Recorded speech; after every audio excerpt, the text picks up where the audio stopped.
বিরিয়ানির মতন test but cooking process পোলাওয়ের মতন সহজ। আজকে বানাবো 1 পট চিকেন পোলাও। রাইসটা একদম ঝরঝরে হচ্ছিল আর চিকেনটাও দেখো খুব ভালো সেদ্ধ হয়েছে। চলো স্টার্ট করি। আর হ্যাঁ, যারা এখনও পেজটা ফলো করোনি, আমি কিন্তু খুব কষ্ট পেয়েছি।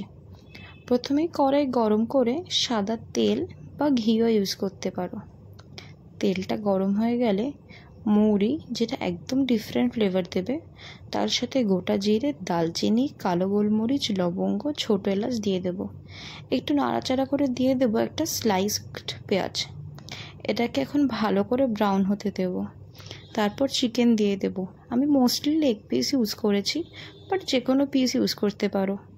বেশ খানিকটা জিঞ্জার গার্লিক পেস্ট দিয়ে ভালো করে নেড়ে চেড়ে নেব। তারপর স্বাদ মতো নুন, গোলমরিচ গুঁড়ো, ধনে গুঁড়ো, ফেটিয়ে রাখা 1 কাপ টক দই দিয়ে দেবো। তারপর ভালো করে নেড়েচেড়ে 10 মিনিট রেখে দেবো কুক হতে।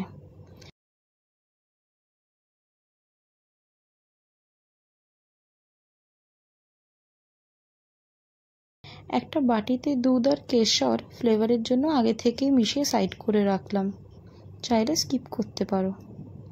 10 মিনিট পর যখন চিকেনটা খুললাম, তখন দেখলাম 60 to 70% সেদ্ধ হয়ে গেছে। তখন দিয়ে দিলাম চাল। আগে থেকেই ভিজিয়ে রেখেছি। ভাতগুলো বেশ লম্বা হয় আর কুক হতেও বেশি সময় নেয় না। এবার সবথেকে ইম্পর্টেন্ট চাল আর জলের মাপটা বলি। আমি 2 কাপ চাল নিয়েছিলাম আর জল দিলাম 2.5 কাপ। যদি তুমি 1 কাপ চাল নাও, তাহলে 1 and 1/4 কাপ জল দেবে। কয়েকটা আমন্ডের কাজুও দিয়ে দিলাম। 3টে চেরা কাঁচা লঙ্কাও দিয়েছিলাম, ভিডিও করতে ভুলে গেছি, সরি।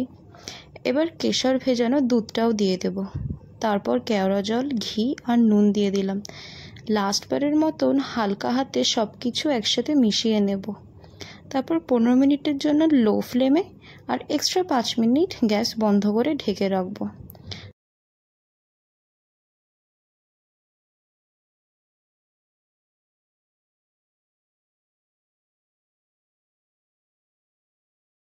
ঢাকনাটা সরাতেই পুরো ঘরে এত ভালো গন্ধ ছড়ালো, আমি তো নিজেকে কন্ট্রোলই করতে পারছিলাম না।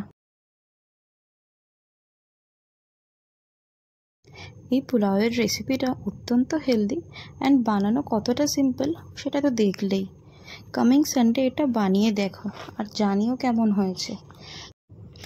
ভিডিওটি ভালো লাগলে লাইক, কমেন্ট অ্যান্ড শেয়ার করে দাও, অ্যান্ড পেজটা ফলো করো for more easy PG recipes. Bye bye.